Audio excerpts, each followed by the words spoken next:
Hi all, അസ്സലാമു അലൈക്കും. Welcome back to my channel Anno's kitchen lab. അപ്പം ഞാൻ ഇന്നൊരു ഉഴുന്നുവടയുടെ റെസിപ്പിയുമായിട്ടാണ് വന്നിട്ടുള്ളത്. ഉഴുന്നുവട നമുക്ക് എല്ലാവർക്കും അറിയാമായിരിക്കും അല്ലേ? പക്ഷെ നമ്മുടെ ഇതിലത്തെ ഒരു പ്രത്യേക ഉഴുന്നുവടയാണ് ഇത്. നല്ല സോഫ്റ്റാണ്. അത് മാത്രമല്ല നല്ല എന്താ പറയുക, പീടികയിൽ നിന്നൊക്കെ കിട്ടുന്ന ആ ഒരു സെയിം ടേസ്റ്റാണ്. ആ സെയിം ടെക്സ്ചർ നല്ല പൊന്തി വന്നിട്ടുമുണ്ട്. അതിൻ്റെ സോഫ്റ്റ് ഉള്ളൊക്കെ പൊട്ടിക്കുമ്പോൾ നല്ല സോഫ്റ്റും ചെറിയൊരു ക്രിസ്പി കൂടിയാണ്. അപ്പം എല്ലാവരും ഇത് എന്തായാലും ട്രൈ ചെയ്ത് വെക്കുക. ആദ്യമൊക്കെ ഞാനിത് ഉണ്ടാക്കുമ്പോൾ അങ്ങനെ നന്നാവാറില്ലായിരുന്നു. പക്ഷേ ഈ ഒരു മെത്തേഡിൽ ഉണ്ടാക്കിയാൽ നല്ല സോഫ്റ്റ് ഫ്ലഫി ആയിട്ട് ഇങ്ങനെ പൊന്തി വന്നിട്ടുണ്ട്. അപ്പോൾ അതുകൊണ്ടാണ് ഞാൻ ഈ ഒരു മെത്തേഡ് നിങ്ങളുമായിട്ട് ഷെയർ ചെയ്യാൻ വിചാരിച്ചിട്ടുള്ളത്. അപ്പോൾ നമുക്കിത് ബ്രേക്ക്ഫാസ്റ്റ് ആയിട്ട് അല്ലെങ്കിൽ വൈകുന്നേരം സ്നാക്സ് ആയിട്ടോ ഒക്കെ കഴിക്കാൻ പറ്റുന്നതാണ്. അപ്പോൾ എല്ലാവരും ഇത് എന്തായാലും ട്രൈ ചെയ്ത് നോക്കണം കേട്ടോ.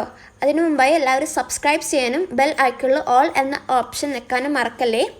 ഇപ്പോൾ ഒരു ഗ്ലാസ് ഉഴുന്ന് ഞാൻ നേരത്തെ രാവിലെ കുതിർത്തി വെച്ചിട്ടുണ്ടായിരുന്നു. അപ്പോൾ ഇത് ഞാൻ മോർണിംഗിൽ വേണ്ടിയിട്ട് ഉണ്ടാക്കുന്നതാണ്.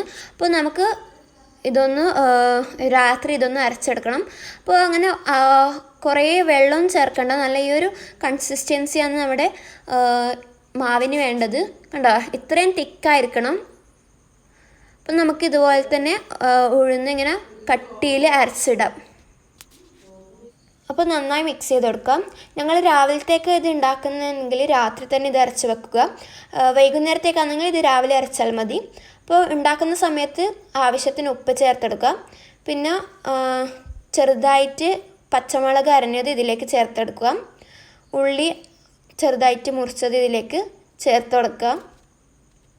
ഇനി ഇതിലേക്ക് ചെറുതായിട്ട് ഇഞ്ചി ഒന്ന് മുറിച്ച് വെച്ചത് ഇതിലേക്ക് ചേർത്തെടുക്കാം. പിന്നെ വേണ്ടതെന്ന് വെച്ചാൽ മല്ലിച്ചപ്പാണ്. അപ്പോൾ മല്ലിച്ചപ്പ് ഇതിലേക്ക് ഒന്ന് ചെറുതായിട്ട് മുറിച്ചത് ഇതിലേക്ക് ചേർത്തെടുക്കാം. അപ്പോൾ ഞങ്ങൾ ഇതൊക്കെ ചേർത്ത് കൊടുത്തു. ഇനി ഇതിൻ്റെ മെയിൻ സാധനം എന്ന് പറയുന്നത് സാമ്പാർ പൊടിയാണ്. ഒരു 1/2 ടീസ്പൂൺ സാമ്പാർ പൊടി ഇതിലേക്ക് ചേർത്തെടുക്കാം. ഈ ഒരു സാമ്പാർ പൊടിയാണ് നമ്മുടെ ഒരു കടയിലൊക്കെ കിട്ടുന്ന ഒരു സെയിം ടേസ്റ്റ് തരാൻ സഹായിക്കുന്നത്. അപ്പോൾ എല്ലാവരും ഈ ഒരു മെത്തേഡ് എന്തായാലും ട്രൈ ചെയ്ത് നോക്കാം. നമുക്കിതൊന്ന് നന്നായി മിക്സ് ചെയ്തെടുക്കാം. അപ്പോൾ ഞങ്ങൾ തലേന്ന് തന്നെ ഉഴുന്നൊക്കെ അരച്ച് വെക്കുന്നുണ്ട്. ഞങ്ങൾക്ക് ബേക്കിംഗ് സോഡൻ്റെയോ അല്ലെങ്കിൽ അപ്പക്കാരത്തിൻ്റെ ഒന്നും ആവശ്യം വരുന്നില്ല. തലേന്ന് അരച്ച് വെക്കുന്നതുകൊണ്ട് തന്നെ ഇത് നന്നായിട്ട് പൊന്തുന്നുമുണ്ട്. അപ്പോൾ ഈ ഒരു അരച്ച് വെച്ചിട്ട് പൊന്തുന്നതാണ് നല്ലൊരു ടേസ്റ്റും. ഇനി ഞങ്ങൾക്ക് ഇതിലേക്ക് കുറച്ച് അരിപ്പൊടി ചേർത്ത് കൊടുക്കാം. അരിപ്പൊടി പുട്ടുപൊടിയോ അല്ലെങ്കിൽ പത്തലപ്പൊടിയോ ഏതെങ്കിലും ഒന്ന് ചേർത്താൽ മതി. അപ്പോൾ ഇത് ചേർക്കുമ്പം നമ്മുടെ മാവ് നന്നായി ടൈറ്റാവുകയും ചെയ്യും. അത് മാത്രമല്ല ഇത് നല്ലൊരു ക്രിസ്പി ആയി കിട്ടുകയും ചെയ്യും. അപ്പോൾ നമ്മളിത് കയ്യിൽ വെച്ച് വടേണ്ട ഒരു ഷേപ്പാക്കുമ്പം നന്ന ലൂസായി നമുക്കത് ആക്കാൻ പറ്റില്ലല്ലോ. അപ്പോൾ ഈ ഒരു അരിപ്പൊടി ചേർത്താൽ നല്ലൊരു കറക്റ്റ് ടെക്സ്ചറായി കിട്ടും. നമുക്കൊരു പാൻ വെച്ചിട്ട് അതിലേക്ക് ഓയിൽ ഒഴിച്ചെടുക്കാം. അപ്പോൾ ഞാനിവിടെ ഫ്രൈ പാൻ എടുത്തിട്ടുള്ളത്. അതാകും നമുക്ക് പെട്ടെന്ന് തന്നെ ഒന്നിച്ച് പൊരിച്ചെടുക്കാം. ഇനി ഞങ്ങൾക്കിതാ ഇതുപോലെ, ഞാൻ ഓയിലല്ല കേട്ടോ ഇത് എടുത്തിട്ടുള്ളത്, ഒരു ഗ്ലാസ്സിൽ കുറച്ച് വെള്ളമാണ്. പിന്നെ നമുക്ക് കുറച്ച് മാവ് എടുത്തിട്ട് ഇതുപോലെ റോൾ ചെയ്തെടുക്കാം. എന്നിട്ട് കയ്യിൽ വെച്ചിട്ട് ഇതുപോലെ ഒന്ന് പരത്തി കൊടുക്കാം.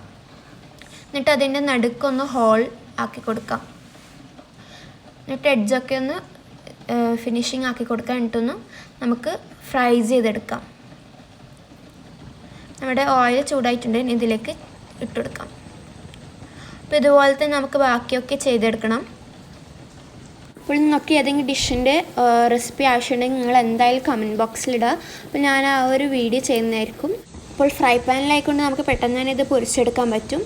ചീനച്ചട്ടിയിലാകുമ്പോൾ ഓരോന്നായിട്ട് പൊരിച്ചെടുക്കണ്ടേ.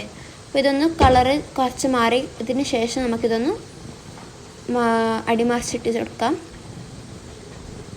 കണ്ടോ, ഈ ഒരു നല്ലൊരു ബ്രൗൺ കളറായി വരണം. ഗോൾഡൻ ബ്രൗൺ, സാധാരണ നമ്മൾ കടയിൽ നിന്നൊക്കെ കിട്ടുന്ന ഒരു സെയിം കളർ. അപ്പോൾ നമ്മുടെ വട ഇവിടെ റെഡി ആയിട്ടുണ്ട്. കണ്ടോ, നല്ല ഒരു കളറ്. നമുക്ക് ഒരു പ്ലേറ്റിലേക്ക് മാറ്റി കൊടുക്കാം. നല്ല പൊന്തി വന്നിട്ടുണ്ട് നമ്മുടെ വട. ആ ഒരു പീടികയിൽ നിന്നൊക്കെ കിട്ടുന്ന ആ ഒരു സെയിം അതേപോലെ തന്നെ ഉണ്ട് കാണാനും. കണ്ടോ, നല്ല യെല്ലോ കളർ. നമുക്കൊരു പ്ലേറ്റിലേക്ക് ഇട്ടെടുക്കാം. അപ്പോൾ നമ്മുടെ ഉഴുന്നുവട റെഡിയായി കഴിഞ്ഞു. അപ്പോൾ കൂടെ ഒരു ചട്നി ഞാനിവിടെ സൈഡായിട്ട് ആക്കിയിട്ടുണ്ട്. അവർ നല്ല സോഫ്റ്റുമാണ്, കണ്ടോ, പൊട്ടിക്കും തന്നെ നമുക്ക് മനസ്സിലാകും. ആ ഒരു പീടികയിൽ നിന്നൊക്കെ കിട്ടുന്ന ആ ഒരു സെയിം ടെക്സ്ചർ, ആ ഒരു എന്താ പറയുക, നല്ല പൊന്തി വന്നിട്ടുണ്ട്. അപ്പോൾ നമുക്കൊരു ചട്നിയിൽ ഇങ്ങനെ ഡിപ്പ് ചെയ്ത് കഴിക്കാനാണെങ്കിൽ അടിപൊളിയായിരിക്കും ഇത്. അപ്പോൾ എല്ലാവരും ഇതെന്തായാലും ട്രൈ ചെയ്ത് വെക്കുക, നല്ല ടേസ്റ്റിയാണ്. അപ്പോൾ താങ്ക് യു ഫോർ വാച്ചിങ്. ഇനി പുതിയ പുതിയ റെസിപ്പീസായിട്ട് വീണ്ടും കാണാം. അതിലേക്കും tata, bye bye, stay tuned.